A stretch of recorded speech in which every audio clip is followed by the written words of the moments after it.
City of love, এই গল্পের শহরটা আমাদেরও হতে পারত। তুর্যের কাণ্ডে আহি তার মুখের দিকে অপলক তাকিয়ে আছে।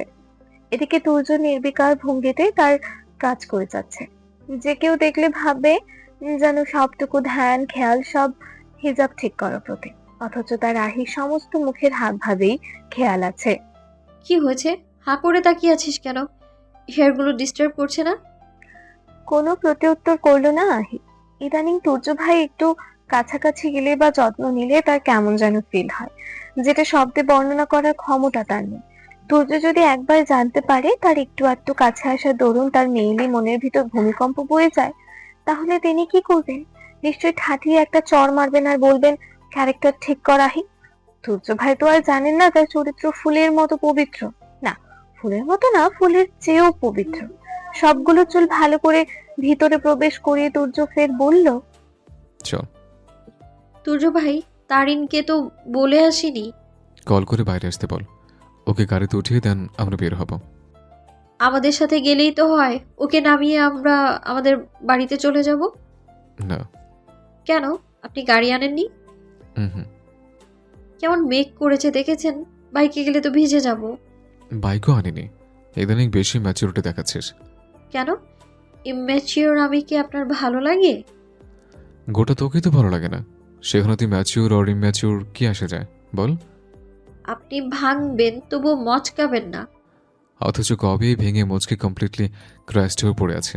বিড়বিড় করে কথাটা উচ্চারণ করলো তুর্য। তুর্য কি বলেছে আহি স্পষ্ট না শুনলেও কিছু যে বলেছে সেটা ভালো করেই বুঝেছে। নিশ্চয়ই তেরা কিছুই বলেছে। এটা ভেবে সে আর কথা বাড়ায়নি। সে পুনরায় বলল, তাহলে থাক, তারিনের ভাইয়াও ইউনিভার্সিটিতে পড়ে। আমি কল করে জানিয়ে দিচ্ছি ও ভাইয়ার সাথে চলে যাবে। হুম।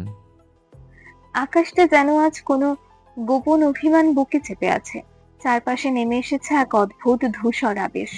রোদ মেঘে ঢেকে গেছে।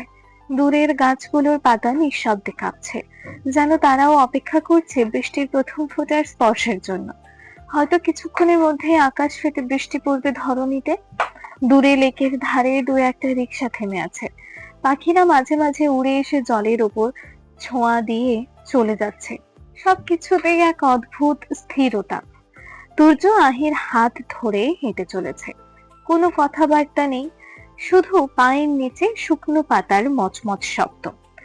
তুর্যের পুরুষালী পায়ের কদমের সাথে পা মেলাতে হিমশিম খাচ্ছে আহি, তবু হেঁটে চলেছে।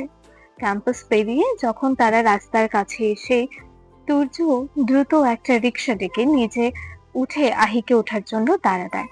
এদিকে আহাম্মকের মতো তাকিয়ে আছে আহি। এইটুকু জায়গায় সে বসবে কিভাবে? যেটুকু জায়গা তার 4 ভাগে 3 ভাগ জুড়ে তুর্য বসেছে, তাহলে সে বসবেটা কোথায়? আহি উঠছে না দেখে তুর্য ফের তাড়া দিতেই আহি বলল, আমি কোথায় বসবো? কেন, আমার কোলে? তুর্য বিরক্ত ভঙ্গিতে কথাটা বলে 2 হাত এগিয়ে দিল আহির দিকে, ঠিক যেভাবে মানুষ হাত বাড়িয়ে বাচ্চাদের কোলে তোলে। আহি চোখ বড় বড় করে মুখে আওয়াজ করলো, অ্যাঁ? আগে উঠে বস ইডিয়েট, জায়গা এমনি হয়ে যাবে। তুর্যের কথা মতো উঠে বসলো আহি। ওঠার সময় অবশ্য তুর্য হাত ধরে উঠিয়েছে, উঠে বসেছে ঠিকই, কিন্তু একেবারে আঁটো হয়ে গিয়েছে, যার দরুন রিক্সা একটু বাঁক নিলেই আহি বারবার তুর্যের উরু খামচে ধরছে। কয়েকবার এমন করার পর তুর্য খিটখিটে মেজাজে বলল, জায়গাটা থেকে একেবারে মাংসটুকুই তুলে আন। আহি দ্রুত হাত সরিয়ে সরি বলল। এভাবে আরো কিছুক্ষণ পার হলো। রিক্সা এগিয়ে চলেছে শান্ত নিরিবিলি পরিবেশে, তার নিজ গতিতে। অথচ তাতে বসে থাকা পুরুষ ও রমণী দুজনের মনই অশান্ত। দুজনেই নিজেদের মনের পরিস্থিতি সামলে মরিয়া। তুর্যের কাছে এসব অনুভূতি নতুন নয়, তাই সামান্য দেওয়া কষ্টসাধ্য হলেও সে পারদর্শী। কিন্তু আহি, তার কাছে এইসব অনুভূতি তো সদ্য জন্ম নেওয়া। সে এসব পরিস্থিতি সামলে নেওয়ার বিষয় পুরোপুরি অজ্ঞ। তাই তো রিকশায় উঠেছে ধরেই ছটফট করছে। তুর্য শুরু থেকে বিষয়টা লক্ষ্য করছে, কারণও বেশ বুঝতে পারছে। তার তো উচিত আহিকে স্বাভাবিক ফিল করানোর চেষ্টা করা, কিন্তু মন বলছে তাকে আরেকটু বেকায়দায় ফেলতে। এটা তো অনুচিত। ইদানিং এই অনুচিত কাজকর্ম করতে মনটা বেশি সায় দিচ্ছে। এখন কি তার আহির মতো বলা উচিত? কিন্তু সেই দোষী বয়স আর আরো অনেক আগেই পার করে এসেছে। তার সব ভাবনা একদিকে আর আহির নড়াচড়া একদিকে, যেটা খুব বিরক্ত করছে তুর্যকে। কি প্রবলেম তোর? মির্গি রোগ আছে? মোচড়ামোচড় করছিস কেন? হালকা ধমকে কথাটা বলল তুর্য। অ্যাঁ? কিছু বললেই করছিস কেন? অ্যাঁ? আবার কি বুঝতে প্রবলেম হচ্ছে? হুম। কথাটা মুখে উচ্চারণ করে উপর নিচ মাথা নাড়ালো। তো বলবি না? কিছু না বলে জ্বালিয়ে মারছিস ইডিয়েট।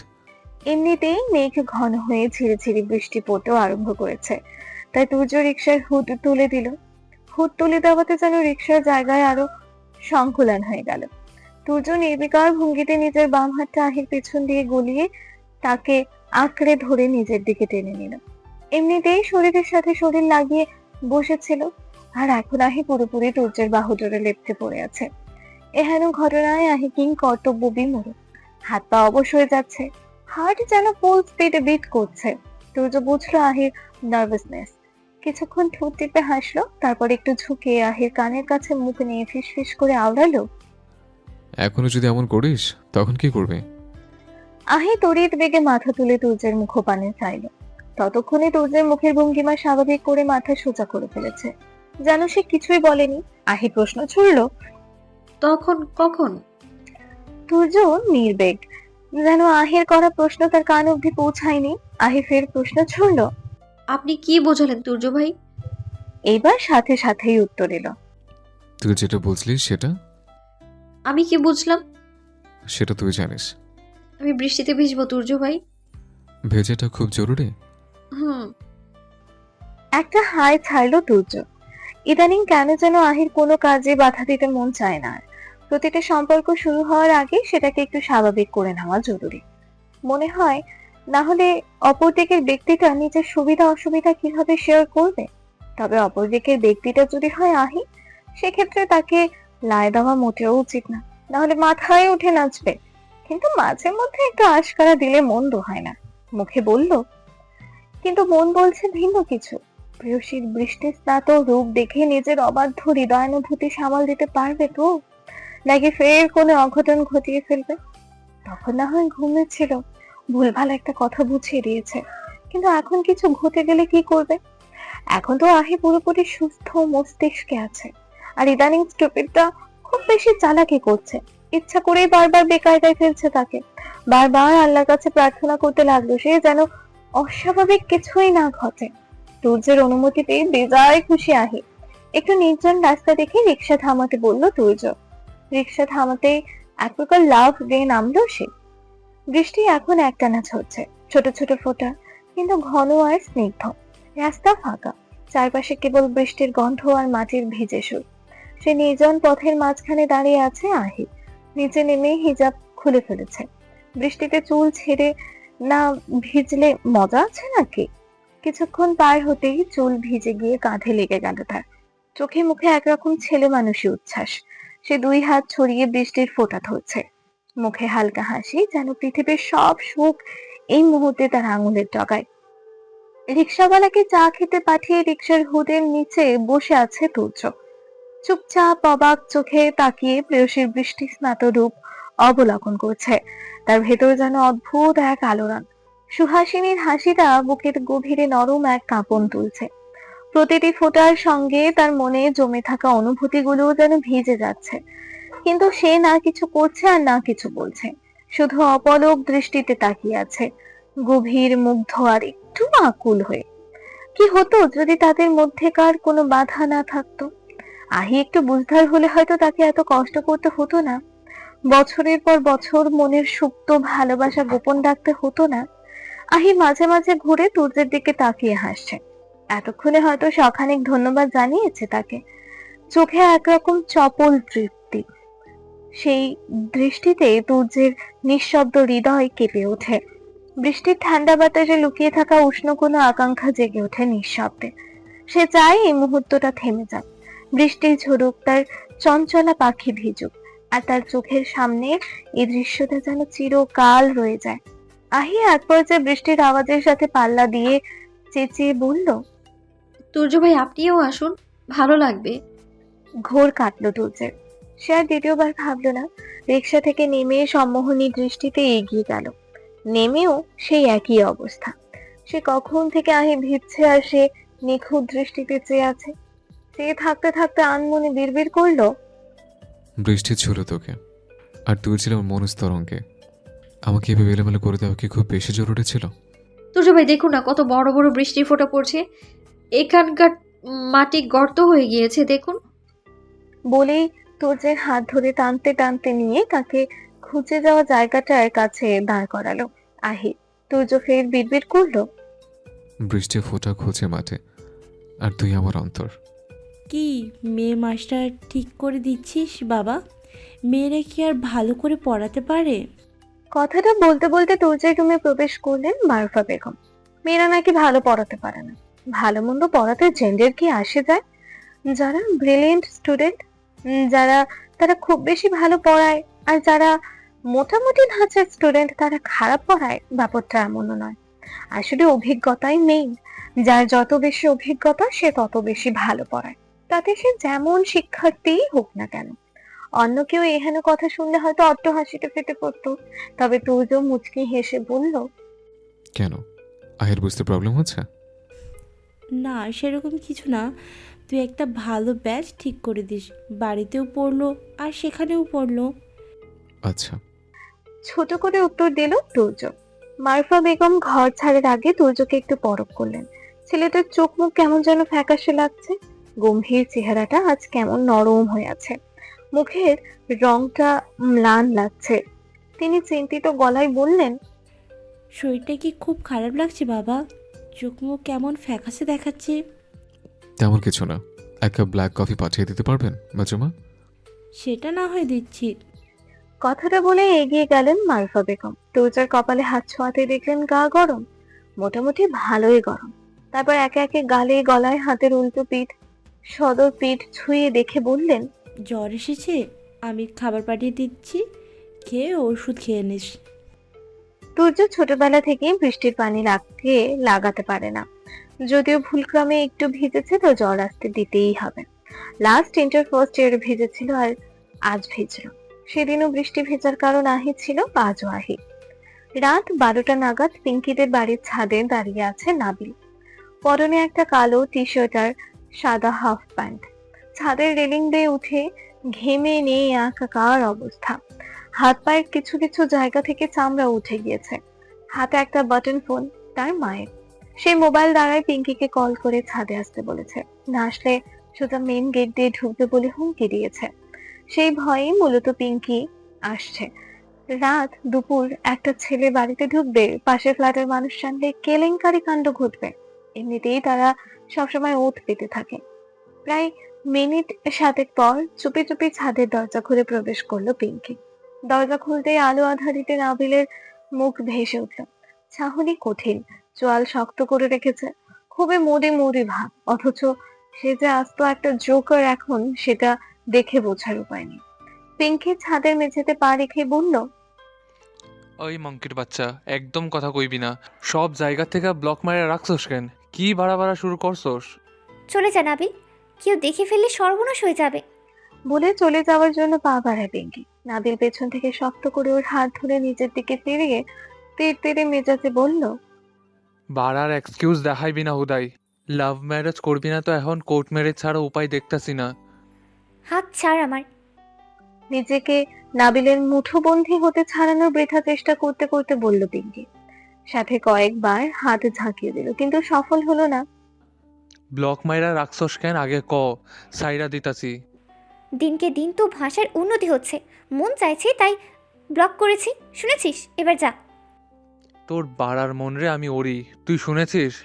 ব্লক খোল কইতাছি, না হলে তোরে আমি। কি করবি আমাকে? প্রতিটা কথার সাথে এক কুড়ি বাড়া লাগিয়ে খালি বড় কথাই বলে যা। আর এদিকে আমার বিয়ে হয়ে যাক। আমি মেয়ে মানুষ নাবিল, 30 পার হতে চললো। মানুষ নানান কথা বলে, বাবা মা বারবার করে বলেছেন পছন্দের কেউ থাকলে জানাতে। আমি কি বলবো? তোর কথা বলবো? একবারও ভালোবাসি বলেছিস? বেশ খানিকটা জোরে কথাগুলো বলল পিঙ্কি। কথাগুলো বলার সময় তার চোখে অশ্রু ঝলমল করছিল, বুক ভারী, হৃদয় দুলছিল ব্যথায়।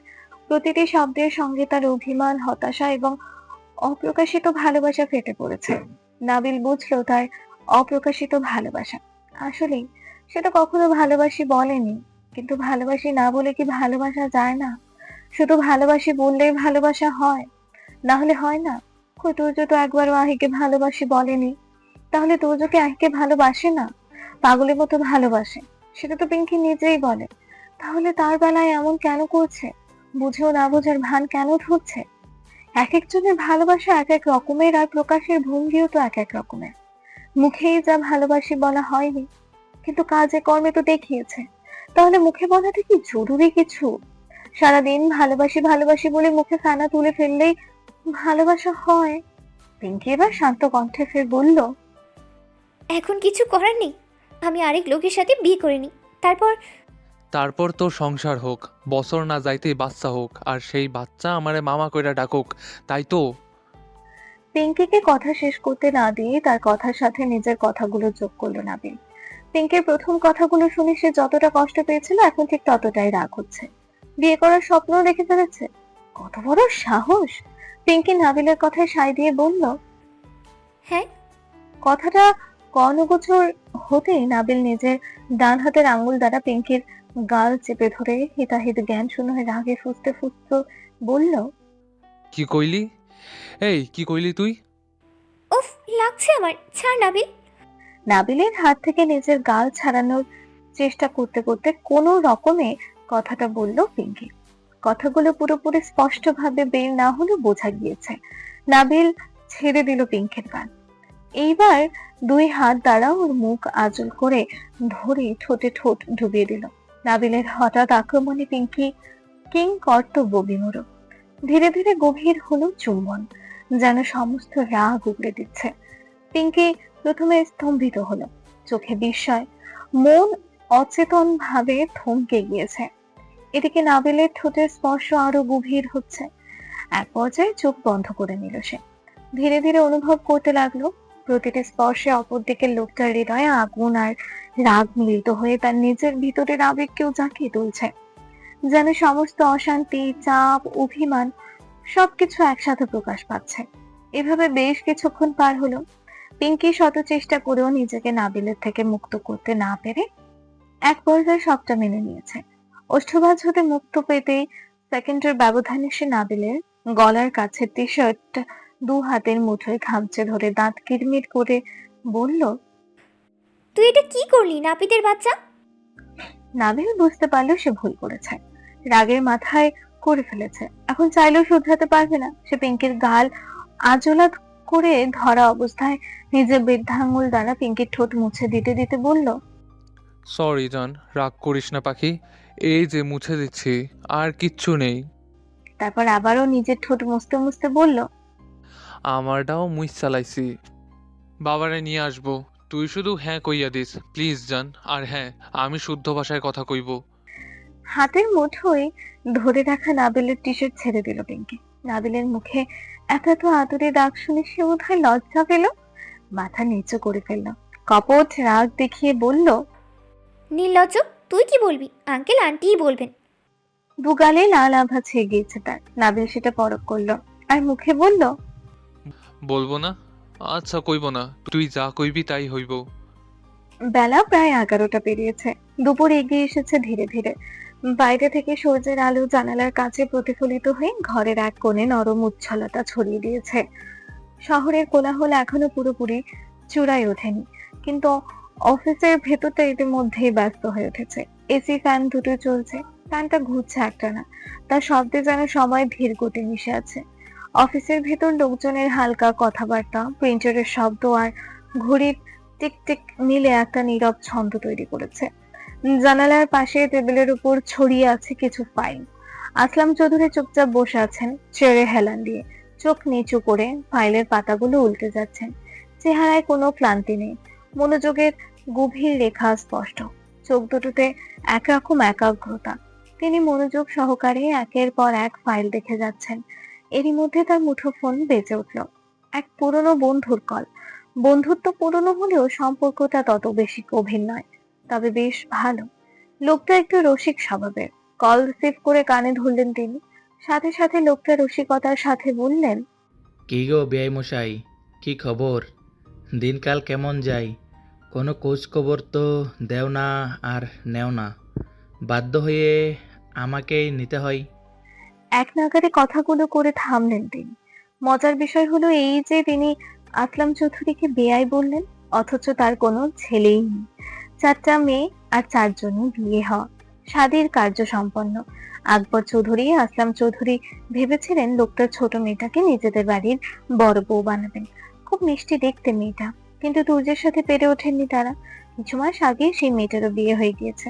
অবশ্য তুর্য আর আসিফ চৌধুরী ব্যতীত চৌধুরী বাড়ির সবাই সেই বিয়ের অনুষ্ঠানে গিয়েছিলেন। মেয়েটাকে নিজেদের বাড়ির বউ বানাতে না পেরে দুই ভাই মিলে বারবার আফসোসও করেছিলেন।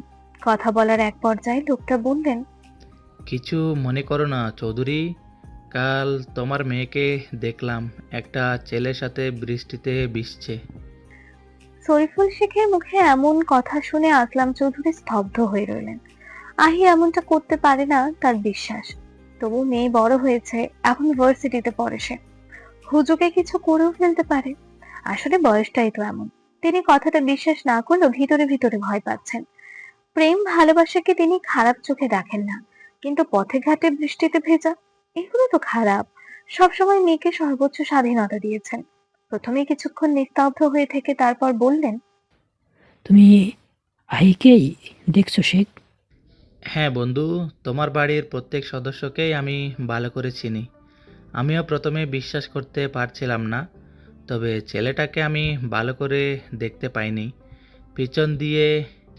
পিছন দিক দিয়ে দেখে মনে হচ্ছিল ভদ্র পরিবারের সন্তানই হবে।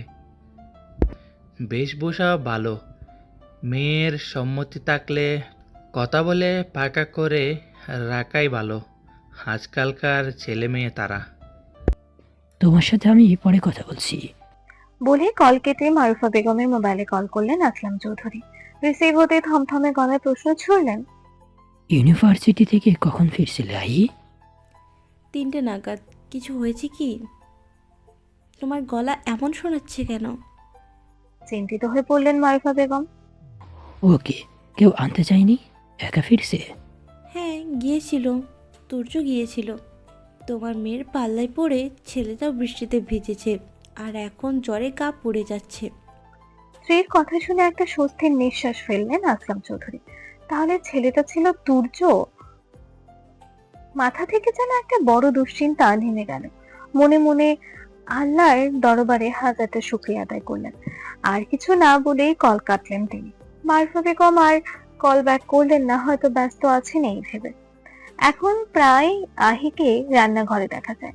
2-1 দিন পর পরই মোবাইল দেখে এটা ওটা রান্না করার ট্রাই করে। পারফেক্ট না হলেও মন্দ হয় না। আজও এসেছে নুডলস রান্না করতে। ভেবেছে সবজি নুডলস রান্না করবে। যদিও তার সবজি নুডলস পছন্দ না, তবে ধৈর্যের বেশ পছন্দ। বেশ পছন্দ বলতে তৈলাক্ত খাবার সে কম পছন্দ করে। সবজি নুডলস হলে 2-1 চামচ গালে দিয়ে দেখবে। তাছাড়া কাল বৃষ্টিতে ভেজার পর থেকে তার আর টুর্জের রুমে যাওয়া হয়নি, এই অজুহাতে যেতে পারবে। কিন্তু দুঃখের বিষয় হচ্ছে মন মতো কোনো সবজি খুঁজে পাচ্ছে না। যেটাই দেখছে সেটা হয় তুর্য পছন্দ করে সে করে না, আর না হয় সে পছন্দ করে তুর্য করে না। এর মধ্যে কিচেনের ঠুকঠাক আওয়াজ পেয়ে মারুফা বেগম ছুটে আসলেন। মাকে দেখে আহিব বলল, আম্মু সবজি নুডলস রান্না করব। ঘরে কি কি সবজি আছে? কচু, কচুর মুখী, করলা আর বেগুন আছে, আর কচুর লতিও আছে। আর মারুফা বেগম যে ইচ্ছে করে ভুলভাল সবজিগুলোর নাম বলে সেটা না বুঝে আহি কথাটা বলল। ছেলেটাকে বৃষ্টিতে ভিজিয়েছিস, এখন গিয়ে দেখ জ্বরে গা পুড়ে যাচ্ছে। আর লাট সাহেবের বাচ্চা নুডলস রান্না করতে এসেছেন। হ্যাঁ নুডলস। মায়ের কথা শুনে বুকের ভেতরটা হু হু করে উঠল আহি। সে মনমরা হয়ে জিজ্ঞেস করলো, তুর্য ভাইয়ের জ্বর এসেছে আম্মু, কখন থেকে? তুর্য যে বৃষ্টির পানি গায়ে লাগাতে পারে না, তুই সেটা জানতিস না? তাহলে কেন এভাবে ভিজতে গেলি?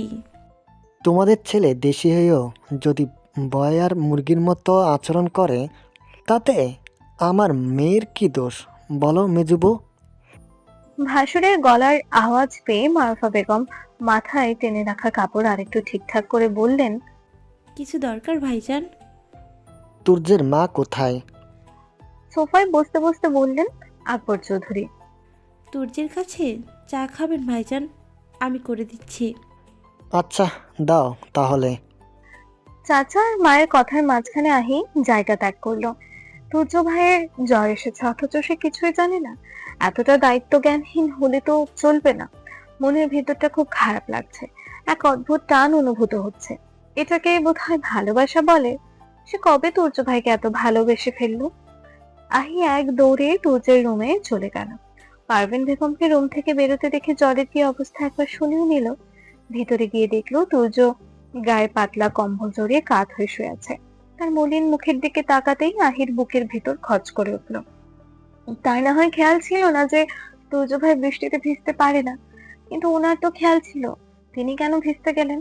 তুর্যের জ্বর আসলে মারাত্মক ভাবে জ্বর আসে। আহির ইচ্ছা করছে খুব জোরে কান্না করতে। এটার মধ্যে চোখ পড়তে আরম্ভ করেছে। সে গিয়ে আস্তে করে তুর্যের শিহরে বসলো, চুলের মধ্যে হাত বুলিয়ে দিতে লাগলো। কিছুক্ষণ ধরে তার স্পর্শ অনুভব করলো তুর্য। তারপর জড়ানো গলায় প্রশ্ন করলো, কি নিতে এসছিস? নিয়ে দিয়ে যা। কষ্ট পেল আহি। সে কি সবসময় কিছু না কিছু নিতে আসে নাকি? সে তো কিছু নেওয়ার অজুহাতে তুর্যের রুমে আসে। কিন্তু প্রশ্ন হলো, তুর্য ভাই তো ওই দিক ফিরে শুয়েছেন, তাহলে এটা যে সে, তিনি কিভাবে বুঝলেন? আচ্ছা, তুর্য যদি কখনো তাকে পেছন থেকে স্পর্শ করে, সে কি বুঝতে পারবে? ভাবনা চিন্তা করতে করতে আহি তুর্যের চুলের ভাঁজ হতে হাত সরিয়ে নিতেই তুর্য আহির হাত ধরে পুনরায় তার চুলের ভাঁজে দিয়ে দিল। তুর্যের উষ্ণ খসখসে হাতের স্পর্শে কেন জানি আহির ভিতরটা ধুক করে উঠল। এ বললেন, কি নিতে এসেছিস? নিয়ে টিয়ে যা। আর এখন নিজেই আটকাচ্ছেন। এত বড় চাপা স্বভাবের পুরুষ মানুষ সে জীবনে দুটোও দেখেনি। ভালোবাসেন বললে কি হয়? সে আবারও চুলে বিলি কাটতে আরম্ভ করলো। ইচ্ছে করছে কপালে গাঢ় একটা চুমু খেতে, কিন্তু এইসব করলে যদি তুর্য ভাই খেপে যান। কিছুক্ষণ পার হতেই তার মাথায় দুষ্টুমি চাপলো। তার জ্বর হলে তুর্য বলেছিল, কথাটা শোধ তোলার এখনই মোক্ষম সময়। সেও শোধ তুলতে ব্যঙ্গ করে বলল, এইটুকু জ্বরে এভাবে ভেঙে পড়লেন দুর্য ভাই? রিভেঞ্জ নিচ্ছিস? একটু দেরিতে উত্তরটা আসলো। সত্যিটাই বললাম, রিভেঞ্জ নেওয়ার কি আছে? এবার তুর্য ঘুরে আহির দিকে কাত হয়ে শুয়ে বলল, সময় আমারও আসবে। এক মাঘে শীত যায় না, কথাটা মাথায় রাখিস। শরীরে জোর পড়েছে, তবু মুখের জোর পড়ে না আপনার। কথাটা বলতে বলতে বিছানা ছেড়ে উঠে দাঁড়ালো আহি। তুর্যকে দিয়ে তার বিশ্বাস নেই। দেখা গেল ধাক্কা দিয়ে বিছানা থেকে ফেলে দিল। তারপর কোমর ভেঙে সেও তুর্য ভাইয়ের সাথে বিছানায় পড়ে থাকলো। তাই আগে থেকেই সাবধানতা অবলম্বন করা ভালো। মানুষ বলে না, হুঁশ থাকতে মৌত নেই। শরীরটাও পড়েনি। If you want I can prove it. আচ্ছা করুন প্রুফ দেখি। সময় হলে দেখাবো। তার মানে জ্বর সেরে গেলে? এটাই বাস্তব। বলেই হাসতে আরম্ভ করলো আহি। এতক্ষণে একবারের জন্য চোখ খুলছিল না সে। মাথায় যন্ত্রণায় চোখ খুলতে পারছিল না তুর্য। চোখ বন্ধ অবস্থাতেই আহির সাথে তর্কাতর্কি করেছে। তবে এবার হৃদহরিণীর মিষ্টি হাসির আওয়াজে আর চোখ বন্ধ করে রাখতে পারল না। এই অপরূপ দৃশ্য দেখার লোভ সামলাতে না পেরে কষ্ট সত্ত্বেও নিভু নিভু চোখে তাকালো। তার ঠোঁটের কোনায়ও হাসির ছেলে খেলে গেল। আহি দেখলো কিনা কে জানে। তুর্য এক দৃষ্টে চেয়ে থাকতে থাকতে অন্য মনস্কতায় বলে ফেললো, চিকি লেডি। আহি হাসি থামিয়ে দিয়ে চোখ ছোট ছোট করে তুর্যের দিকে চাইলো। তারপর একটু নিচু হয়ে আর্তনাদ করে বলল, হায় হায়, জ্বরের ঠেলায় তো আপনি উল্টাপাল্টা বকতে শুরু করলেন তুর্য ভাই। ইডিয়েটের জায়গায় দুষ্টু বলে ফেলেন যে। এভাবে স্টুপিডের মতো হাসবে না, ইরিটেট হই। আহি যেদিন ভার্সিটির অনুষ্ঠানে গিয়েছিল সেদিন তাহি তার সাথে যাওয়ার জন্য বায়না ধরেছিল, কিন্তু সে নেয়নি। তারপর শান্ত প্রান্ত আর তাহি মিলে তাদের বাড়ির পাশাপাশি পুজো উপলক্ষে একটা মেলা অনুষ্ঠিত হচ্ছিল, সেখানে যায়। তাহি অনেক খেলনা ও বাচ্চাদের কসমেটিক্সও কিনে, কিন্তু রাগ করে আহিকে দেখায়নি। আর কতদিন রাগ করে পড়ে থাকবে? আহিকে দেখাতে না পারা অবধি তার পেটের ভাত হজম হচ্ছে না। অনেক কষ্টে এই 2 দিন পার করেছে। তাই এখন একটা একটা করে খেলনা আর কসমেটিক্স বড় বোনকে দেখাচ্ছে আর ডিটেইলস বলছে। এই যেমন এখন হাতে একটা ছোটখাটো কিউট একটা খরগোশ ধরে রেখে সেটা নাড়িয়ে চাড়িয়ে দেখাচ্ছে আর বলছে এটা কয় টাকা চেয়েছিল, তারা কয় টাকা দিয়ে কিনেছে। এটার আরো অনেক কালার ছিল, কিন্তু সে সাদা কালারটাই কিনেছে, কারণ খরগোশ তো সাদা রঙেরই হয়। ইত্যাদি ইত্যাদি নানান সব কথাবার্তা। আহিও মনোযোগ সহকারে সবটা শুনছে আর নিজের মতামত দিচ্ছে। একটু পর একটা নন ব্র্যান্ডেড লিপস্টিক নিয়ে আহিকে জোর করছে ঠোঁটে দেওয়ার জন্য, কিন্তু আহি তো সেটা কিছুতেই দিবে না। এসব নন ব্র্যান্ডেড জিনিসপত্র দিলে ঠোঁট কালো হয়ে যাবে, কিন্তু ছোট বোনের সাথে পেরেও তো উঠছে না। তাহি এক পর্যায়ে নাকে কান্না করতে করতে বলল, একটু দাও না আহি আপু, সাথে সাথে মুছে ফেলো, এগুলো তো ডলার দিলেই উঠে যাবে। আহি আর কি করবে, বাধ্য হয়ে লাগাতেই হলো। যেমন ভাই তেমন বোন, যেটা বলবে সেটা করতেই হবে। যদিও চৌধুরী বংশে প্রায় সবাই এমন একরোখা, শুধু কেউ একটু কম আর কেউ একটু বেশি। আহি লিপস্টিক লাগাতেই তাহিও নিজের ঠোঁটে পড়ে নিল। তারপর বড় বোনের প্রশংসা করে বলল, তোমাকে অনেক সুন্দর লাগছে। তো কেউ তাহির গাল টেনে দিতে দিতে বলল আহি। ভাইয়া সুস্থ থাকলে ওকে দেখাতে যেতাম, থাকবে সুস্থ হলে তারপর দেখাবো। বলেই জিনিসপত্র গুছিয়ে নিয়ে চলে গেল তাহি। আহি সেই সন্ধ্যায় একবার আর রাতে খাবার আগে একবার গিয়ে দুর্যোগকে দেখে এসেছে। এরপর আর যাওয়া হয়নি। দুবারই দুর্য প্রায় অবচেতন অবস্থায় ছিল, কোনো কথাবার্তা হয়নি। আহি শুধু তাকে দেখে একটু মাথায় হাত বুলিয়ে চলে এসেছে। তাই এখন আরেকবার তুর্যের রুমে যাবে বলে ঠিক করলো। আস্তে করে দরজা ঠেলে ভিতরে প্রবেশ করলো আহি। ঘরটা জুড়ে হালকা অন্ধকার আবার হালকা আলো, অর্থাৎ আলো অন্ধকারের মাঝামাঝি পর্যায়ে। আহি ভেবেছিল তুর্য বোধহয় এখনো ঘুমিয়ে আছে, কিন্তু খাটের উপর তাকাতেই দেখলো সে নেই। ওয়াশরুমে পানির শব্দ হচ্ছে, তার মানে তুর্য ভাই ওয়াশরুমে। সে খাটের উপর পা ঝুলিয়ে বসে ওয়াশরুমের দরজার পানে তাকিয়ে আছে। মিনিট দুয়েক পর খট করে দরজা খোলার শব্দ হলো। তুর্য এলোমেলো পায়ে এগিয়ে আসছে। এই বুঝি পড়ে যাবে এমন ভাব। আহি দৌড়ে গিয়ে তুর্যকে ধরে ফেললো। মোক্ষম সময়ে যেতে না পারলে টাল সামলাতে না পেরে হয়তো এতক্ষণে মেঝেতে পড়ে যেত তুর্য। আহির মতো একটা মেয়ের পক্ষে তুর্যের মতো একটা বলিষ্ঠ দেহের পুরুষের ভার সামাল দেওয়া অনেকটাই কষ্টসাধ্য। সে শক্ত করে তুর্যকে আঁকড়ে ধরে রেখেছে, আর তুর্য দুর্বল হাতে আহির কোমর পেঁচিয়ে ধরে কোনো রকমে পড়া হতে নিজেকে রক্ষা করেছে। তুর্যের মুখ চেয়ে থেকেছে আহির ঘাড়ের ভাঁজে। তুর্য থেমে থেমে কয়েকটা দীর্ঘশ্বাস টেনে জড়ানো কণ্ঠে বলল, তোর এখানে স্মেলটা কেমন জানো আহি? It feels ইনটক্সিকেটিং। আর কখনো তো কাছে আসবি না। I am requesting you, heart stealer. মানুষের নিঃশ্বাস এমনিতেই উষ্ণ হয়, তার উপর তুর্যের গায়ে এখন ঝড়, যার কারণে নিঃশ্বাস আরো কয়েক গুণ বেশি উষ্ণ। ঘাড়ে এমন উষ্ণতা পেয়ে সারা শরীর শিউরে উঠছে আহি। তুর্যের পিছনের টি শার্ট দুই হাতে শক্ত করে খামচে ধরেছে সে। হৃৎপিণ্ডে অস্বাভাবিক রকমের লাফাচ্ছে। এমনিতেই তুর্যের জড়ানো কণ্ঠে বলা কথা বোঝা কষ্টসাধ্য, তার উপর সে এখন অনুভূতির জোয়ারে ভাসছে। আহি কাঁপা কাঁপা কণ্ঠে বলল, একটু পরিষ্কার করে বলুন তুর্য ভাই, আমি বুঝছি না। দুর্বল লাগছে, খুব খারাপ ফিল হচ্ছে। সেদিন স্বাদের মতো ফিল হচ্ছে। বলেই জোরে আহির কোমর খামচে ধরে পুরোপুরি নিজের সাথে মিশিয়ে নিল। আহির চোখ খিচে বন্ধ করে শুধালো, কোন দিন? কোনোদিন না, ছেড়ে দে আমাকে। ছেড়ে দিলে তো পড়ে যাবেন। বলে আস্তে আস্তে পায়ে পায়ে তুর্যকে নিয়ে বিছানার দিকে এগোতে লাগলো আহি। বিছানার কাছে এসে তুর্যকে শুয়ে গায়ে কম্বল টেনে দিয়ে চুলের ভিতর হাত বোলাতে লাগলো। একটু আগে করা তুর্যের কাণ্ডের কথা মনে পড়লেই হাঁসফাঁস লাগছে তার। প্রায় ঘন্টাখানেক এভাবে পার হলো। আহির এখন প্রচন্ড ঘুম পাচ্ছে, আর তুর্য এতক্ষণে নিশ্চয়ই ঘুমিয়ে গিয়েছে। এই ভেবে চুলের ভাঁজ থেকে হাত সরিয়ে চলে যাওয়ার জন্য উঠে দাঁড়ালো আহি। চুলের ভেতর থেকে নরম কোমল আদুরে হাতটা সরে গিয়েছে বুঝতেই তুর্য বিড়বিড় করে বলল, চলে যাচ্ছিস? আপনি ঘুমাননি? আমি ভেবেছি ঘুমিয়ে পড়েছেন। আজকের রাতটা থেকে যা আহি। করুণ সুরে আওড়ালো তুর্য। কেন জানি এই সামান্য কথাতে কেন জানি আহির বুকের ভিতরটা ধরাস করে উঠল। তুর্য ফের বলল, খেয়ে ফেলবো না তোকে, থেকে যা। আর খেলেও বৈধই হবে, তবু কিচ্ছু করবো না, প্রমিস। তুর্যের মুখে এহেন কথা শুনে ভ্রু কুঁচকালো আহি। জ্বরের ঘোরেই কি সব উল্টা পাল্টা কথা বলছেন তুর্য ভাই। মানুষ নেশা করলে উল্টো বকে, আর তুর্য ভাই অসুস্থতায় বকছেন। সে কি একটু বাজিয়ে দেখবে, কোনোভাবে মনের মধ্যে লুকিয়ে রাখা কথা বের করে যায় কিনা। ভেবেই ফের টুর্জের পাশে বসে পড়ল। প্রশ্ন করলো, কিভাবে বৈধ হলাম? হ্যাঁ, একটু বাদে ভাঙা গলায় ছিঁড়ে ছিঁড়ে উত্তর আসলো, মনে নেই তোর? কয়েক মাস আগে তুইও কবুল বললি, আমিও বললাম। মনে করার চেষ্টা করলো আহি। হ্যাঁ, মজার ছলে বলেছিল, কিন্তু ওটা তো সিরিয়াস বিষয় না। সেটা তো এক প্রকার খেলা বলা যায়। সেটা তুর্য ভাই সিরিয়াসলি নিয়েছেন।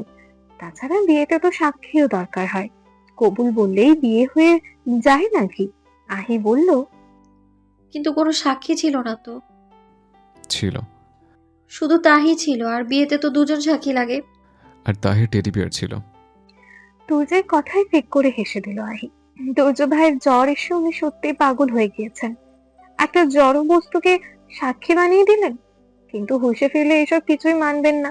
যখন সে এইসব বলবে একগাদা ধমক দিয়ে মুখ বন্ধ করিয়ে রাখবে। একটা বুদ্ধি মাথায় এলো তার। সাথে সাথে মোবাইল বের করে রেকর্ড করা শুরু করলো। এরপর যা বলবে সব রেকর্ড হবে, আর পরে সেটা শুনবে। কথাতে বিশ্বাস করবে না। ভালোবাসি বলে দিলে তো আর তাড়াতাড়ি বিয়ে শাদী করে একটা সুন্দর সংসার সাজাতে পারে তারা। আহি রেকর্ডিং অন করেছে অনেকক্ষণ হয়েছে, কিন্তু তুর্য এখন আর আবল তাবল বকছে না, যেন মুখের মধ্যে কুলু পেটেছে। কোনো কথা বলছে না। আহি এবার খুঁচিয়ে খুঁচিয়ে জিজ্ঞেস করলো, আপনিও আমায় ভালোবাসেন তাই না তুর্য ভাই? কিছুক্ষণ পার হলো কোনো উত্তর আসলো না দেখে আহি ফের বলল, তাই না? এবারও কোনো উত্তর আসলো না। সে নাকের কাছে হাত দিয়ে দেখলো তুর্যের নিঃশ্বাস ঘন আর ভারী হয়ে এসেছে। তার মানে ঘুমিয়ে গেছেন তিনি। আহি একটা দীর্ঘশ্বাস ছেড়ে মোবাইল রেকর্ডিং বন্ধ করলো আর বিড়বিড় করে বলল, যাতে মাতাল তালে ঠিক। ভোরের আলো ফুটতেই পাখির কিচিরমিচির ডাক আর রাস্তার গাড়ি ঘোড়ার হর্ন কানে আসতে আরম্ভ করেছে। উপর হয়ে ঘুমিয়ে আছে তুর্য। আপাতত গায়ে একটা ট্রাউজার ছাড়া কোনো কিচ্ছু নেই। জ্বরটা বোধহয় পড়েছে, যদিও মাথাটা এখনো ভারী ভারী মনে হচ্ছে। ঘুমটাও প্রায় কাঁচা হয়ে এসেছে। সে অন্য পাশ ফিরে ঘুমানোর জন্য নড়াচড়া দিতেই পায়ের কাছে কিছু আছে বলে মনে হলো। ভারী ভারী লাগছে।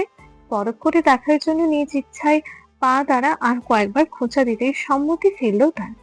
তার যতদূর মনে পড়ছে কাল রাতে আহি এসেছিল। তাহলে সে কি এখানে ঘুমিয়ে গেল? সেকেন্ডের মধ্যে কথাগুলো মস্তিষ্কে নাড়া দিতেই দ্রুত উঠে বসলো সে। যা ভেবেছে তাই। এভাবে পায়ের কাছে মনের আনন্দে ঘুমিয়ে আছে স্টপিকটা। আহির মুখের দিকে নজর যেতেই দেখতে পেল ওর ঠোঁটের চারপাশে লিপস্টিক লেগে আছে। ভ্রু কুচকালো তুর্য। চোখ বন্ধ করে কালকের সব ঘটনা ভাবার চেষ্টা করলো, কিন্তু আহির রুমে আসার ঘটনা ব্যতীত কিছুই মনে পড়ছে না তার। বাকি সব কতটুকু মনে আছে কতটুকু নেই সে নিজেও বুঝে উঠতে পারছে না। সামনে তাকিয়ে মেয়েটার শান্ত নিদ্রামগ্ন মুখটা দেখেই বুকের ভেতর কেমন জানি একটা অজানা আতঙ্ক দোলা দিল। মনের ভেতর হাজারটা প্রশ্ন যেন ঝড়ের মতো ঘুরতে লাগলো। সে একবার নিচের দিকে আরেকবার আহির দিকে দেখতে লাগলো। জ্বরের মধ্যে উল্টো পাল্টা কিছু করে ফেলেনি তো? সে এভাবে উদম গায়ে বা শুয়ে আছে কেন? গলাটা শুকিয়ে কাট, ঠোঁট কামড়ে ধরেছে হয়তো নিজের ভেতরের কাঁপুনিটা চেপে রাখতে। হাত দুটো কাঁপছে অজান্তে। শক্ত করে বিছানার চাদরটা চেপে রেখেছে। চোখে কেমন এক অস্থিরতা, মনে এক অনবরত আলোড়ন। যেহেতু আহির লিপস্টিক লিপটে আছে, সে যদি কিছু করে থাকে তার গায়েও তো থাকার কথা। ভেবেই দ্রুত ড্রেসিং টেবিলের সামনে গেল সে। নিজেকে খুঁটিয়ে খুঁটিয়ে দেখতে লাগলো। না, সেরকম কিছুই নেই। একটা স্বস্তির নিঃশ্বাস ফেললো তুর্য। মনের সন্দেহ পুরোপুরি কাটাতে বিছানার এক কোণে পড়ে থাকা টি শার্টটাও দেখতে আরম্ভ করলো। দেখেই আকাশ ভয় চেপে ধরলো বুকটায়। চোখ বন্ধ করে বিড়বিড় করে আওড়ালো, ও গড, লিপস্টিক। এরপর দ্রুত টি শার্টটা আলমারির ভিতরে লুকিয়ে রাখলো। একটা ভয়, একটা অনিশ্চয়তা বুকের ভেতর জমাট বেঁধেছে। তারপর নিজেকে সান্ত্বনা দিল, যা হয়েছে হয়েছে। সে তো আহিকে বিয়ে করবেই, বাট এই মুহূর্তে কিভাবে কি? আহি বাড়ির সবাইকে বলে দিলে কি হবে? এত বড় ভুল কিভাবে করলো সে? অথচ এই বজ্জাতিক ঘটনার কোনো সিঙ্গেল মোমেন্ট পর্যন্ত তার মনে পড়ছে না। আহির তো নিশ্চয় সব মনে থাকবে। যে করেই হোক সব প্রমাণ লোপাট করতে হবে। এই ভেবে সে একটা টিস্যু নিয়ে আহির পাশে গিয়ে মেঝেতে হাঁটু মুড়ে বসলো। মুখের উপর এলোমেলো হয়ে পড়ে থাকা চুলগুলো আলতো হাতে কানে গুজে দিয়ে এক দৃষ্টিতে চেয়ে থেকে একটা শুকনো ঢোক দিল সে। আশ্চর্যজনক ভাবে আহির কাছে গিয়ে যেন একটু আগে করা ভাবনা চিন্তা খেয়ে বসলো। ঠোঁটজোড়া খুব বাজেভাবে আকৃষ্ট করছে তাকে। হাত মুষ্টিবদ্ধ করে নিজেকে সামাল দিয়ে লিপস্টিক মুছতে আরম্ভ করলো। এক পর্যায়ে আহির দিকে মুগ্ধ নয়নে চেয়ে থেকে গাইতে আরম্ভ করলো। आजा ना तू मेरे पास, दूंगा इतना प्यार में, कितनी रात गुजारे हैं तेरे इंतजार में, कैसे बताऊं जज्बात ये मेरे, मैंने खुद से भी ज्यादा तुझे चाहा है, सब कुछ छोड़ के आना तू, सावन आया है, तेरे और मेरे मिलने का मौसम आया है, सबको छुपा के तुझे सीने से लगाना है, प्यार में तेरे हद से गुजर जाना है, इतना प्यार किसी पे पहली बार आया है। লিপস্টিক মোছা শেষে আরো কয়েক মুহূর্ত তার ঘুমন্ত প্রেয়সীর আদরে মুখ পানে চেয়ে থাকলো আর বিড়বিড় করলো। এত কিছু করে ফেললাম, অথচ তোর শুরুটা কোনো প্রুফ রাখিনি। এত কিছু করেছি তো, I am not that much of a saint. বলে আহির আধা ভোজা নাকের সাথে নিজের সরু নাকটা কয়েকটা ডলা দিয়ে মুচকি হাসলো তুর্য। তারপর আহির মাথার নিচে একটা বালিশ রেখে ওয়াশরুমে চলে গেল। আহি ঘুম থেকে উঠে তাকে এই অবস্থায় দেখলে বেকায়দায় পড়ে যাবে, যার কারণে আর দেরি করলো না। মিনিট কয়েক পর ফ্রেশ হয়ে বেরোলো সে। কয়েকবার আর চোখে চেয়ে আহিকে দেখে নিল, এখনো ঘুমিয়ে আছে। তুর্য সবসময় শব্দহীন নিরিবিলি কাজ পছন্দ করে, আর নিজেও সেভাবেই কাজকর্ম করে, কিন্তু আজ একটু জোরে জোরে কাজ করছে। আলমারি শব্দ করে খুলছে, আবার শব্দ করেই লাগিয়েছে। চুলে চিরুনি করে সেটাও শব্দ করে ড্রেসিং টেবিলের উপর রেখেছে। উদ্দেশ্য, এই শব্দে যদি আহির ঘুম ভাঙে। নিজের ডেকে তুলতে মায়া লাগছে। তুর্য আশ্চর্য হলো নিজের উপর। সে কি আহির মতো ছেলে মানুষ হয়ে যাচ্ছে নাকি? ডেকে ঘুম ভাঙাচ্ছে না, আবার ঘুম থেকে তোলার যাবতীয় টেকনিক অ্যাপ্লাই করে যাচ্ছে। আবারও একটু আগে কিসব ভাবনা চিন্তা করলো। যদি কোনো অপরাধ করেও থাকে সেটা ঢাকার জন্য কিসব চিন্তা ভাবনা করে ফেলেছে। কাজ করলো তুর্যের বুদ্ধি। আহি আরামোরা ভেঙে ঘুম থেকে জাগলো। প্রথমে এদিক ওইদিক তাকিয়ে হকচকিয়ে উঠলো, এটা তো তার রুম নয়। তারপর মনে পড়লো সে তো কাল রাতে তুর্যের রুমে এসেছে, তখনই বোধহয় ঘুমিয়ে পড়েছে। আহিকে উঠতে দেখে তুর্য গম্ভীর কণ্ঠে বলল, কাল রাতে কিছু হয়েছে? প্রশ্নটা করে সে মনে মনে হাজার বার আল্লাহকে বলছিল যেন উত্তরটা না আসে, কিন্তু সেটা হলো না। আহি উত্তর দিল। হুম, তুর্য ফের জিজ্ঞেস করলো, কি হয়েছে? হয়েছে তো অনেক কিছু, কিন্তু আপনাকে বলে তো মানবেন না। ঢং না করে বল। তুর্যের নিজের কার্যকলাপ দেখে তার নিজেরই একটা কথা বারবার মাথায় আসছে, চোরের মায়ের বড় গলা। কাল আপনি আমাকে রুমে জোর করে রেখে দিয়েছিলেন। দেন? তারপর তারপর আপনি আমাকে। এটুকু বলেই থেমে গেল আহি। তুর্য অধৈর্য হয়ে বলল, স্পিক আপ আহি। কি কে যেন বলছিলেন, ভালো করে শুনতে পাইনি, কিন্তু একটা কথা শুনেছি। শুধু বলেছিলাম? কি বলেছিলাম? হার্ট স্টিলা বলেছিলেন। কিছু করনি তো? বিচলিত হয়ে কথাটা বলেই নিজেকে মনে মনে কয়েকটা ধমক দিয়ে কথা ঘোরাতে তুর্য ফের বলল, আই মিন, তোকে মেরে বসেনি তো? আহির মুখে দুষ্টু হাসি। ঘন ঘন দুই ভ্রু নাচাতে নাচাতে বলল, ওসব বাতিন। হার্ট স্টিলার কেন বলেছিলেন? আমি আপনার হৃদয় হরিনি? একটু ভুল ছড়েছিস। হার্ট রিপেলার বলেছিলাম মেবি। মোটেও কথা ঘুরাবেন না তুর্য ভাই। যা বলেছে তো বলেই ফেলেছে, এখন আর ঘুরিয়ে পেঁচিয়ে বলেও লাভ নেই। ওই মেয়ের মাথায় যেটা ঢুকেছে সেটা আর বের হবে না। আল্লাহর অশেষ রহমত কিছু করে বসেনি। এখন যে কোনো উপায়ে রুম থেকে তাড়াতে পারলেই হয়। হেডেক হচ্ছে, যা এখন। আহিরও ফ্রেশ হতে হবে, তাই আর কথা পেঁচালো না সে। তাছাড়া তুর্য এখন যেভাবেই কথা ঘোরানোর চেষ্টা করুক না কেন, সে তো মানবে না। হাত স্টিলার না হয় ভুল শুনেছে, কিন্তু ওই যে বিয়ের কথা বলেছিলেন সেটা তো স্পষ্ট শুনতে পেয়েছে। ওনার মনের মধ্যে যদি কিছু নাই থাকবে তাহলে ওসব বলবেন কেন? মনে মনে আরো হাজার কথা ভাবতে ভাবতে চলে যাচ্ছিল আহি। তার মধ্যে তুর্য আবারও পিছু ডাকলো তাকে, বলল, আমার টি শার্টে লিপস্টিকের দাগ কেন? এই প্রথমবারের মতো তুর্যের গলায় ইতস্তত ভাব। খুব নার্ভাসনেসের সাথে কথাটা বলল। পিছু ফিরল আহি। অল্প কিছুক্ষণের ভাবনা সেরে বলল, কাল পড়ে যেতে নিয়েছিলেন, জানে বাঁচিয়েছি আমি। লিপস্টিকের দাগের কথা বলছে।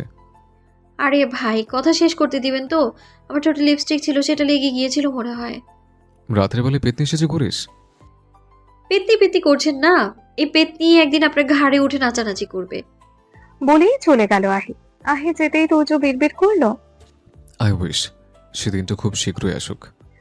চৌধুরী পরিবারের পারিবারিক টুকিটাকি রোগের ডাক্তার তুর্য। টুকিটাকি বলতে জ্বর, জারি, হাঁচি, কাশি, সর্দি বা ঠান্ডা লাগা, কারো প্রেশার আপ ডাউন, এই আর কি। যেহেতু সে হার্ট বিশেষজ্ঞ তাই সে হার্টের বিষয়েই পারদর্শী। অন্যান্য জটিল রোগের জন্য আলাদা ডাক্তার দেখানো হয়। যদিও আল্লাহর রহমতে চৌধুরী পরিবারের সদস্যদের তেমন কোনো জটিল রোগ নেই, আগে পরেও ছিল না। বাড়ির বড় কর্তা আকবর চৌধুরী একটু সমস্যা আছে। বেশি চিন্তা ভাবনা বা হাই প্রেশার হলে প্রেশার বেড়ে মারাত্মক অবস্থা হয়ে যায়। এজন্য ব্যবসায়িক কার্যক্রমে যতটা সম্ভব তাকে রিল্যাক্স রাখার চেষ্টা করেন আসলাম চৌধুরী। একটু আগে একজন ডাক্তার এসে তুর্যকে দেখে গিয়েছেন। আকবর চৌধুরী সেই ডাক্তারকে নিজেদের বাড়ির গাড়িতে উঠে ড্রাইভার রহিমকে পৌঁছে দিতে বলে ডাইনিং রুমের সোফায় বসে হাত দাঁত ছাড়লেন। শোনো সবাই, এদিকে আসো। আসলাম চৌধুরী আর আসিফ চৌধুরী কি সব বিষয় নিয়ে কথা বলছিলেন। বড় ভাইয়ের কথা শুনে তারা সেই দিকে মনোযোগী হলেন। বাড়ির 3 গিন্নি রান্নার কাজে ব্যস্ত ছিলেন। হাতের কাজ সেরে এগিয়ে আসলেন তারা। শান্ত প্রান্ত আহি তাহি ওপরে ছিল। আকবর চৌধুরীর ডাক শুনে যে যেখানে ছিল হুড়মুড়িয়ে নিচে নেমে এলো। সবাই এক জায়গা হতেই আকবর চৌধুরী বললেন, তোমরা কি কাল রাতের ঘটনা জানো? সবাই জিজ্ঞাসু দৃষ্টিতে আকবর চৌধুরীর দিকে তাকালেন। কি হয়েছে কাল রাতে? আহির খটকা লাগলো। বড় আব্বু কি কোনোভাবে তার আর তুর্যের এক ঘরে থাকার কথা বলছেন? আহি বেজায় খুশি। গ্রামাঞ্চলে তো প্রাপ্তবয়স্ক ছেলে মেয়েদের এক রুমে দেখলে বিয়ে দিয়ে দেয়। তাহলে বড় আব্বু কি তাদের এক রুমে দেখে নিয়েছেন আর এখন সেটা বলতে চাচ্ছেন তাদের বিয়ে দিয়ে দেবে? এমন কিছু হলে তো খুব ভালো হবে। একদিকে এক একজনের মনে উৎফুল্লতা, অন্যদিকে তুর্য ড্রয়িং রুমে আসার উদ্দেশ্যে মাত্র কয়েকটা সিঁড়ি ভেঙেছিল। আগর ধরে কথা শুনে সেখানেই থেমে গিয়েছে। ঠোঁট কামড়ে দাঁড়িয়ে পরিস্থিতি কোন দিকে যায় সেটা বোঝার চেষ্টায় আছে। যাকে বলে চোরের মন পুলিশ পুলিশ। সত্যি হলো আহির ভাবনা, তবে সেটা ভিন্ন কায়দায়। আকবর চৌধুরী বললেন, আমরা তো সবসময় আহি আর তুর্যকে রাগারাগি করতেই দেখি। আসলে কিন্তু আমাদের আহি তুর্যকে খুব ভালোবাসে। কাল রাত 2টার দিকে ছেলেটার জ্বরের কি অবস্থা দেখতে গিয়ে দেখি আহি তুর্যের মাথা টিপে দিচ্ছে। তারপর আমি দেখলাম সেবা করার লোক তো আছেই, তাই আর আমি ভিতরে গেলাম না। একেই বলে ভাই বোনের ভালোবাসা, বুঝলে? আমি তো তুর্য ভাইকে ভালোবাসি বড় আম্মু, কিন্তু তুর্য ভাই তো বাসেন না। আহি গভীর ভাবে কথাটা বললো, বাকিরা সেটা বুঝলেন। তারা স্বাভাবিকভাবে নিয়ে হেসে উড়িয়ে দিলেন। আসিফ চৌধুরী জরুরি মিটিং আছে তাই তিনি চলে গেলেন। আকবর চৌধুরী আর আসলাম চৌধুরী ব্যবসায়িক আলাপ আলোচনায় ব্যস্ত হলেন। তা কি ভালোবাসা পাওয়ার যোগ্য? কথাটা বলতে বলতে সিঁড়ি বেয়ে নেমে সোফাতে বসলো তুর্য। আহি একটা ভেঙচি কাঁদলো আর মনে মনে বলল, শুধু কাল রাতের কীর্তিকলাপ একবার বলি, মুখ দেখানোর জায়গা পাবে না ট্রাউজার মশাই। লতা বেগম বললেন, কে বলেছে তুর্য তোকে ভালোবাসে না? একটা কাহিনী শোন। সবাই বাড়িতে মনোযোগী হলো। লতা বেগম বলা শুরু করলো, তখন তোর বয়স 4 বা 4.5। রাতে তুর্য তোকে নিয়ে যাবে বলে বায়না ধরে, কিন্তু তুই যাবি না। তখন তুর্য কাঁদো কাঁদো হয়ে তোকে কোলে নিয়ে অনুরোধ করতে থাকে। আয় না আহি, অনেক আদর করবো, মোটেও মারবো না, সকাল হলেই চকলেট কিনে দেবো। কিন্তু তুই যাবি না বলে কান্নাকাটি করছিস আর তুর্যর মুখের উপর চড় মারছিস। তারপর মেজুবুবু বলে একটু সুন্দর সুন্দর নামে ডাক চলে যাবে। তখন তুর্য বলে, এইটুকু বলে অট্ট হাসিতে ভেঙে পড়েন লতা বেগম। সাথে বাকিরাও তুর্য মুখে হাতে হাসি আড়াল করার চেষ্টা করে যাচ্ছে। আর আহি উৎসুক হয়ে পড়ে আছে ছোট ভাইয়ের পরবর্তী কথাটুকু শোনার জন্য। তখন তো আহি ভালোই ছোট, তাই এই ঘটনার কিছুই তার স্মৃতিতে নেই। তাই সে তাড়া দিয়ে বলল, তারপর বলুন ছোট মা। আহি ধারণা তারপর সে তুর্যের নাক বরাবর একটা বক্সিং লাগিয়ে দিয়েছিল। তাই এত উৎসাহ তার। কিন্তু তুর্য ভাই ঠোঁট টিপে হাসছেন কেন? সমীকরণ মেলাতে পারছে না আহি। লতা বেগম হাসতে হাসতে বললেন, তারপর আর কি, তুই তখন ন্যাড়া ছিলিস আর একদম গেদা। কালে পায়খানা করে সেটার ভিতর হাত ঢুকিয়ে দিতি। তুর্য বলে, আয় না টাকু পাখি, পটি খাও পাখি আমার, প্লিজ আয়। চুপ করুন ছোট মা, আর শুনবো না। চিৎকার করে বলে ওঠে আহি। এতে যেন সবাই আরো বেশি হেসে ফেলে। তুর্য আর চোখে চেয়ে আহির কাণ্ড দেখছে। মুখের হাসি কোনো কায়দায় চেপে রাখলেও চোখ হাসছে তার। মারফা বেগম বললেন, তারপরের কাহিনী বলবে না ছোট? লতা বেগম ফের বলতে শুরু করলেন, তারপর তো তুই গেলি, ঘুমিয়েছিস। এখন সকালে তুর্য ঘুম থেকে উঠে মেজো বুবুর কাছে এসেছে। এসে বলেছে, তুর্তো ভাই আমিন এত্তা পাত দিব। আহি আর এক মুহূর্ত দেরি করলো না, এক দৌড়ে নিচের রুমে চলে গেল। সুযোগ পেলেই সময়টাকে লজ্জায় ফেলে। ছোটবেলায় কি না কি করেছে, এখন সেটা সবার সামনে বলতে হবে? এখন তো সে বড় হয়েছে, সবকিছু বোঝে, লজ্জা পায় না বুঝি? ছোট মা কিভাবে তার সম্মানহানি করে দিলেন? এখন তো শান্ত প্রান্ত তাকে খেপিয়ে মারবে। আহি আর তারিন বসে আছে শহরের এক কোচিং সেন্টারে। প্রথম প্রথম হওয়ায় স্টুডেন্টও খুব বেশি নয়, 20 থেকে 25 জন। কোচিং এ আজকে আহির প্রথম দিন হলেও তারিনের তৃতীয় দিন। তারিনের মাধ্যমেই মূলত এই কোচিং এ ভর্তি হওয়া। সকাল 10:30 থেকে পড়া শুরু করার কথা ছিল, সেখানে 10:45 বেজে গিয়েছে, কিন্তু টিচার পড়াতে আসেননি। কিন্তু ছেলে মেয়ে কোচিং এর অন্য ভাইয়াদের কাছে শুনলো তারা বলেছেন, ভাইয়া একটু কাজে আটকে গেছেন, আর 5 মিনিট ওয়েট করো তোমরা। ইতিমধ্যে 5 মিনিটের 3 মিনিট পার হয়ে গিয়েছে। আহি বিরক্ত ভঙ্গিতে বলল, ধুর, প্রথম দিনেই যদি ভাইয়া এত লেট করে আসেন, ভালো লাগে বল? তোর এমনি তো মুড ভালো নেই কি? তোর তুর্য ভাইয়ের জ্বর কমেনি? আরে কমছে। আমি কি সবসময় ওনাকে নিয়ে বিজি থাকি নাকি? আশ্চর্য। তাহলে আচ্ছা শোন, এই কেমিস্ট্রি ভাইয়াটাও সেই হ্যান্ডসাম রে। আমি তো প্রথম দেখাতেই ফিদা। আহা, নাটকীয় ভঙ্গিমায় বলল তারিন। ফর্ম নিতে এসে দেখেছিলাম। তাছাড়া আমি 2 দিন ক্লাসও করেছি। ভালো পড়ান, কিন্তু নতুন। আমরা ওনার ফার্স্ট ব্যাচ। এইটুকু বলে তারিন আহিকে ইশারা দিয়ে বাইরে দেখিয়ে বলল, ওই যে চলে এসেছেন। তার কণ্ঠে চাপা উত্তেজনা। যুবকটাকে দেখে আহির চক্ষু চরকাজ। ইনি এখানে কি করে?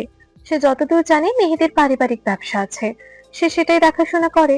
তাহলে কোচিং সেন্টার কবে খুলে বসলো? আহির হাবভাব দেখে তারিন বলল, তুই চিনিস ওনাকে? আহি কি বলবে বুঝলো না, দ্বিধা দ্বন্দ্বে ভুগতে ভুগতে বলল, হ্যাঁ, মানে ওই চিনি। আর কোনো প্রশ্নের সুযোগ পেল না তারিন। মেহেদি এসে প্রশ্ন ছুড়ল, আজকে নতুন কেউ আছো? থাকলে দাঁড়াও। আহি সহ আরো 5-6 জন উঠে দাঁড়ালো। আহিকে দেখে তেজক হাসলো মেহেদি। হয়তো তার আসার অপেক্ষায় দিন গুনছিল সে। এরপর নতুন আর কেউ আসুক বা না আসুক, তাতে কিছু যায় আসে না, তার কিচ্ছু না। তুর্য ভাই, একটা কথা বলি। রাতের খাবার খেয়ে শয়ন কক্ষেই যাচ্ছিল তুর্য। আহি পেছন থেকে দেখে কথাটা বলে। উত্তরটা যে না আসবে সেটা সে জানে, তাই আহি প্রশ্নটা করে করে উত্তরের অপেক্ষা করলো না। উক্ত কথার সাথে কথা জুড়ে বলল, আপনি তো সব সময় মানে ছোটকালে চিপা চাপায় নিয়েই শুধু মারতেন আমাকে, দাদু বলতেন। তাহলে সেদিন রাতে নিয়ে গিয়েছিলেন কেন? কোন দিন? ছোট মা সকালে বললেন যে তোর সম্মানহানি করতে। সামনে অগ্রসর হতে হতে নির্লিপ্ত ভঙ্গিতে উত্তর দিল তুর্য।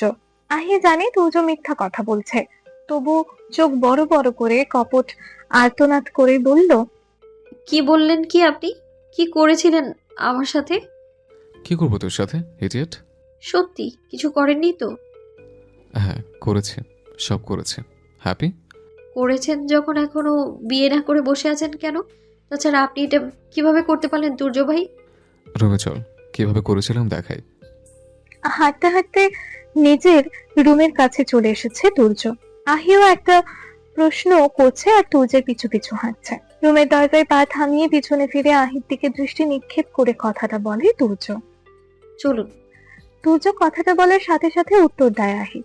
ন্যানো সেকেন্ডের মধ্যেই তুর্য অগ্নিদৃষ্টিতে তাকাতে 2 ঠোঁটের ওপর তর্জনী আঙুল ঠেকালো আহি। মানে চুপ, আর কোনো ভণ্ডামি কথাবার্তা বলবে না সে। বলবে না মানে বলবে না। তার মনে মনে বলল, আপনি কতদিন শাক দিয়ে মাছ ঢেকে রাখেন আমিও দেখব। জনাব তাশরিক চৌধুরী তুর্য। নিজ চেম্বারে বসে আছে আয়রা। কয়েক মিনিট হয়েছে হাসপাতালে এসেছে সে।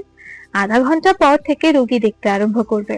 আজও তুর্যের জন্য বরাদ্দ চেম্বারের দরজা বন্ধ। তার আর তুর্যের চেম্বারের পাশাপাশি হওয়ায় আসার সময় নজরে পড়েছে সেটা। এই নিয়ে 3 দিন হাসপাতালে আসে না তুর্য।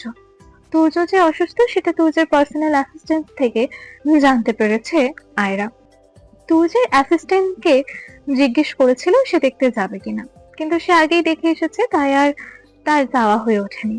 কয়েকবার করে ভেবেছে একাই চলে যাবে, কিন্তু সাহস করে ভাবনাটা সফল করে উঠতে পারেনি। তুর্যের দিক থেকে একটু আশকারা পেলে হয়তো যেত। গেলেই তুর্য স্যার হয়তো বলবেন, আম ফাইন, দেখতে আসার কোনো দরকার ছিল না। অবাক লাগে আয়রার। নিজেদের বাড়িতে সবাই তাকে রুড়ো বলে, সে নাকি মিষ্টি কথা বলতে জানে না। তারা যদি ডক্টর তাশরিক তুর্যকে দেখে কি করবে? বলবে এটা নিশ্চয়ই কোনো যন্ত্র মানব। এই পর্যন্ত তুর্যের হাসি দেখার সৌভাগ্য আয়রার হয়নি। তুর্যের দাঁত কেমন সেটাও হয়তো বলতে পারবে না সে। কথাটা হাস্যকর হলেও সত্য। কথাও তেমন একটা হয় না, আর যেটুকু যা হয় খুব কম। সে যত চায় কথা পেঁচিয়ে দীর্ঘ করতে, কিভাবে যেন তুর্য খুব ছোট করে 2-3 শব্দেই উত্তর দিয়ে দেয়। পরবর্তীতে সেই কথার পাল্টায় সে আর একটা কথা বলবে, তার কোনো অপশন থাকে না। পৃথিবীতে আর কাউকে পেল না সে।